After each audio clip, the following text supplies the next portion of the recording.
വിദ്യാലയമുറ്റത്തെ വലിയ ബെല്ലടിയുടെ ശബ്ദം കുട്ടികൾക്ക് എന്നും കൗതുകവും ആവേശവുമാണ്. എന്നാൽ വായനാ ദിനത്തിൽ ഒരു വിദ്യാലയത്തിന്റെ ക്ലാസ് മുറിയിൽ മുഴങ്ങിയ ലോങ് ബെൽ ഒരു അധ്യാപകന്റെ അക്ഷരസ്നേഹത്തിന്റെ അടയാളപ്പെടുത്തലായി മാറി. ലിറ്റിൽ ഫ്ലവർ LP സ്കൂൾ അധ്യാപകൻ റാഫി നീലങ്കാവിൽ എഴുതിയ വിദ്യാലയ കഥകളുടെ സമാഹാരം ലോങ് ബെൽ പ്രകാശനം ചെയ്തു.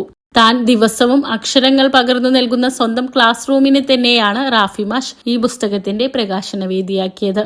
വായനാ ദിനത്തോടനുബന്ധിച്ച് സംഘടിപ്പിച്ച പരിപാടിയിലാണ് കുട്ടികളുടെയും സഹപ്രവർത്തകരുടെയും സാന്നിധ്യത്തിൽ പുസ്തകം പുറത്തിറക്കിയത്. കുട്ടികളുടെ ലോകത്തേക്ക് പുസ്തകത്തെ നേരിട്ടെത്തിക്കുക എന്ന ലക്ഷ്യത്തോടെയാണ് ക്ലാസ് റൂം തന്നെ വേദിയാക്കാൻ അധ്യാപകൻ തീരുമാനിച്ചത്. വായന വാരാഘോഷ സമ്മേളനത്തിൽ manager father Sebi Palamattathu CMI പുസ്തകത്തിന്റെ ഔദ്യോഗിക ഉദ്ഘാടനവും പ്രകാശനവും നിർവഹിച്ചു. മാനേജർ പ്രതിനിധി ഫാദർ പ്രവീൺ പോൾ അധ്യക്ഷനായി.